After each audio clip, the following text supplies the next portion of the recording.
Welcome back. Governor Cuomo kicked off his mini tour of the state address at One World Trade Center, outlining his plans for this year. Among those plans include completing the Kingsbridge Armory and Orchard Beach for the Bronx, as well as free college tuition for CUNY and SUNY students, and the shutdown of the Indian Point nuclear power plant by the year 2021. Joining us in a discussion, we welcome our political commentator, J.C. Polanco from Borough of Manhattan Community College.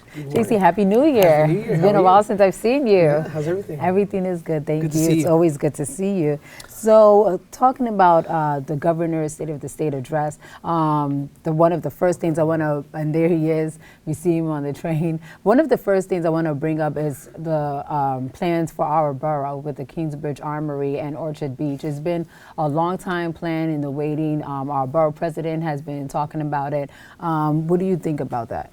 I think every time someone invests in the Bronx, it's a good thing, right? Absolutely. And I know that the borough president has been doing an amazing job trying to bring jobs and new economic development to the borough. But I know he's run into kind of a brick wall when it comes to this mayor. This mayor has been awful to the Bronx. This mayor has disregarded our community board's request when it comes to zoning. He's disregarded our borough president's efforts with what to do with the Kingsbridge Armory. But That's been a long time so discussion. it's been tough, and I know that he's been wanting to do a lot of different things. And you know, I know that he appreciated help coming in from anywhere. So when the governor sees the Bronx, this is what the governor sees. Mm-hmm. The governor sees the Speaker of the Assembly is from the Bronx. Yes. He sees at the same time that the head of the IDC in the Senate is also from the Bronx. And then he sees a potential mayoral contender also from the Bronx. Mm-hmm. He sees in the Bronx a place where he should pay very close attention to. So I think it's one of the things that we benefit from having powerful political leaders in our borough is to have people want to invest in our borough. So I think anytime somebody wants to invest is a good thing. And I remember as a little boy going to Orchard Beach, it's a completely different world today. It really is. I remember not being able to walk on the sand because of all the broken bottles. Yeah, You remember this? Yeah. And now it's as if, I don't know where we are sometimes when I take my kids there. So any more development would be even more spectacular. That's not to say I support Governor Cuomo, I support the Bronx. And we see so much with the Armory. The Armory is a huge space that will bring in so many great jobs. But do you think that we'll be able to see the development anytime soon? I hope so. I think that times are changing. I think there's a lot of talk about jobs, right? Yes. We have a president that won on bringing jobs back to America, and I think is crossing across party lines, across ethnic lines. And, there's going to be a lot of debates. I know that, on my side, we were concerned that there were opportunities before to get jobs in there, but that didn't work out. So fine, now there's new opportunities. And if we have the borough president wants to work with the governor to get it done, let's get it done. But somehow the Bronx needs even more jobs. Even though our unemployment rate is incredibly decreasing, which is a very good thing, there's even a lot more work to be done. And if we opened up the Armory and got something going on there, it'd be great for the borough. Well, from jobs to education, he also spoke about offering free tuition for, and I know we've spoken about this many times, for CUNY and SUNY students, but it seems as something that they're really trying to push for our students here in the Bronx. I got to tell you, I know your viewers look at me, they're like, here goes the Republican talking. But it's just not feasible. And I've been teaching at CUNY for a decade. I love CUNY. I love it. I mean, there's no other way around it. And I taught in our public schools, and a lot of our students come from the public schools.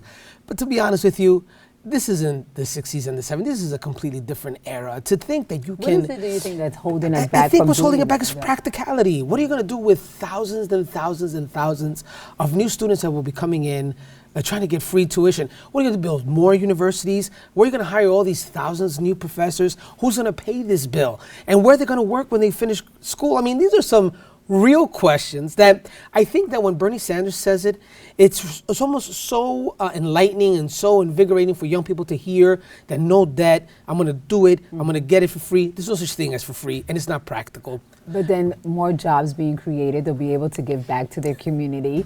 Do you know how many students I have? Do you know how many students I have that have graduated and are still looking for jobs? There are places right now that are taking our graduates and they're working in jobs where they don't need these degrees. So why don't we focus on creating the jobs to fill the void that exists for all those graduates that are sitting around at home applying to hundreds of jobs daily on LinkedIn and Indeed and Zip, trying to find an opportunity? Why not focus on job creation? Why not focus on paying our professors well, because they deserve a lot more than what they're getting? What about fixing our infrastructure? No, honestly, what about opening up some dorms for Lehman? What about all these other wonderful things that you could be doing other than promising free tuition to just win people over? It's just not practical, and I wish somebody would just say it. You know, it sounds really good and it's very well intentioned, but who's going to pay the bill? Where are these people going to work? How are you going to build these buildings? I mean, who are you going to hire to teach these people? And what about this question? You know, throughout my years, I've had 6,000 students. You know how many of them have dropped out? You know how many of them have withdrawn from my class and never to return? What happens when a student just decides he's not going back? Did we lose on that investment as taxpayers? What's the incentive? Is it a higher percentage of students who drop out because they don't have the money to pay? You know, I hear that often, but that's really not an excuse. You know, I know hundreds of people that went with me from the Bronx to college and came back. There's so many opportunities with TAP. That's another idea. Why not increase TAP, increase financial aid, other than this free stuff? But we went through the system. We got our financial aid. We borrowed the money that we needed to borrow to go to state school, and we're paying it back. And we're college graduates today, and we come and invest in our borrow. So there are a lot of things, and just not having the money presently is not an excuse not to go to school. And I tell my students a lot. A lot of them come to me and they go, "Professor, I think I'm going to have to leave because I can't afford it." And I'm thinking to myself, what kind of mindset is it that you don't even think about perhaps borrowing the extra money that you may need to finish a CUNY education? It's very worthwhile, and you'll be able to pay that back in time. So I think we have a student debt crisis, I understand, but there are other opportunities, especially going to state school and applying for a lot of these financial aid. But free tuition is just not feasible. It just isn't. So you don't see that happening? Of course I don't see it happening. I do see one thing happening. I see that in the state Senate and in the state assembly, you could have people consider maybe increasing the salary limits to some of these financial aid opportunities that exist for TAP, for example. Or maybe in the federal government, what would happen for Pell if we increase the maximum salary for parents before a student is able to borrow that money. So I think we can see that. But come on, let's be honest. What buildings are you going to build? You're going to have to build so many new universities and hire thousands of new professors, and you can't even pay the ones you have now. And you can't even have jobs for the graduates that we have now. So we have to figure out what to do with the present condition of our students that are sitting, applying for jobs, and are not being successful. Another thing that he talked about the shutting down of the Indian Point nuclear power plant by the year of 2021. Is that something that you see? Is that a promise you think that he can keep? It could. It all depends on the Senate. It all depends on the Senate and how many Democrats win in the next several cycles before 2021. But if the governor wants to do this, he has to recognize that legally, every region of the state has to provide for its own energy. So what are we going to do? We close Indian Point, we're going to have to open up something new. So I don't know what the backup plan really truly is and how practical it is. Although I know that many environmentalists are applauding him. Yes. And I know that many on the left that are the deciders of primary elections in the Democratic Party are very excited to hear this. But what he needs to tell them is New York City is going to have to figure out a new way to get some of their energy because the state requires that every region provide its own. So I don't know what the backup is, but he has to tell those environmentalists the truth. Absolutely.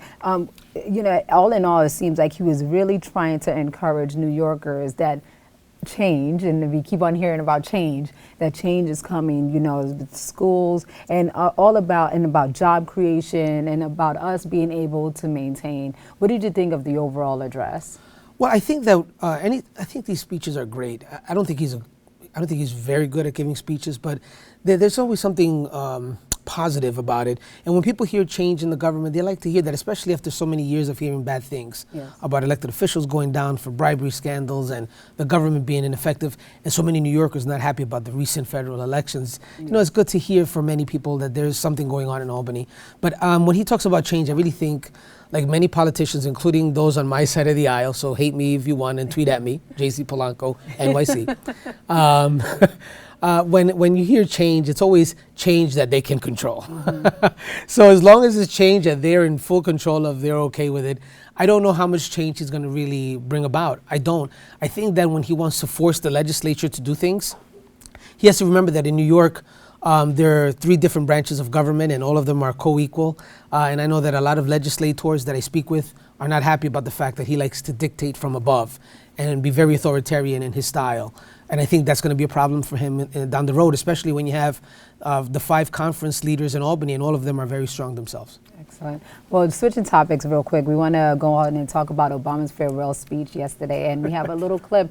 Last night was very emotional for many Americans as they tuned in to watch President Obama's goodbye speech to the nation. He spoke about personal experience, democracy, and welcoming President-elect Trump. Let's take a look. In 10 days, the world will witness a hallmark of our democracy. No, no, no, no, no. The peaceful transfer of power from one freely elected president to the next.